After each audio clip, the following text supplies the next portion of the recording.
হনুমতি, এই রাজু যেন শুধু এই বাড়িতে না, এই গ্রামেরও কোনো জায়গায় থাকতে না পারে।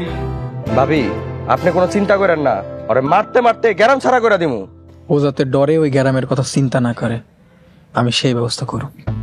আম্মা, আব্বাই তো কাল সকালে আইতেছে। তোর বাপে কোনোদিন আমার কথার উপর কথা কইছে?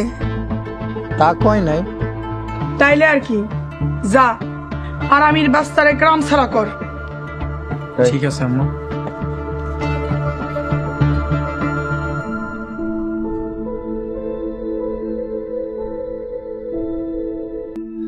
আমার ডাকছো কে? দেখতে মন চাইলো।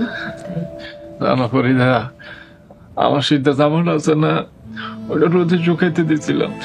কেটে যেন ক্ষেতের মধ্যে কাকতারও বানিয়ে রাখছে। তুমি চিন্তা করো না, সকাল হলে সব ঠিক হয়ে যাইব। ঠিকই কইছো, রাত পয়লে আর শীত থাকে না।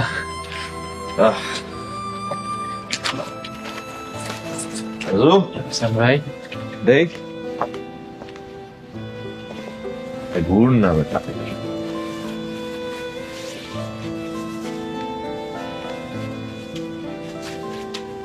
কি আনকে শীত আছে? ওরে আল্লাহ, এ কি চমৎকার কাণ্ড আছেন ভাই। এক পলকে শীত গায়েব। হ্যাঁ, এমনি করে আরো অনেক কিছু গায়েব হয়ে যাবে।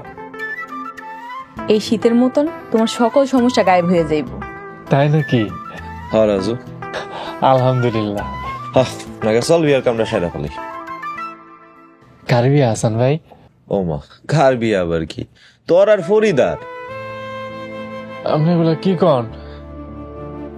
কেন শীতের জামা পইরা কি তোর মত পাল্টাই গেল রাজু?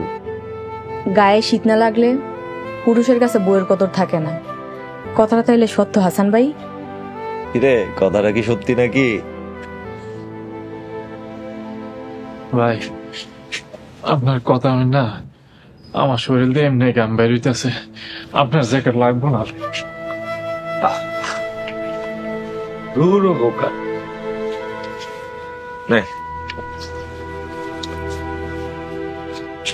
আসলে সব কথা বললে বোঝান দেব না, তুই গাদা একটা মানুষ।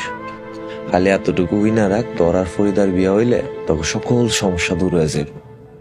ওরে আল্লাহ, হাসান ভাই আমার ঘরে খাইতেই দেয় না, আর যদি বিয়ে করি তাহলে আমার ঘরে জাগাই দিব না। এখন থেকে তুমি তোমার ঘরে খাইবা, তুমি তোমার ঘরে থাকবা, তোমার কেউই তাড়াইব না।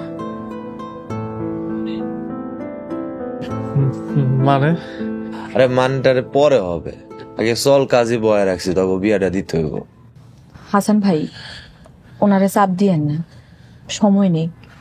অনেক হয়েছে, আর সময় দেওয়া যাবো না। আর তুই ওর বউ না হইলে সবকিছু উল্টা পাল্টা হয়ে যাবো।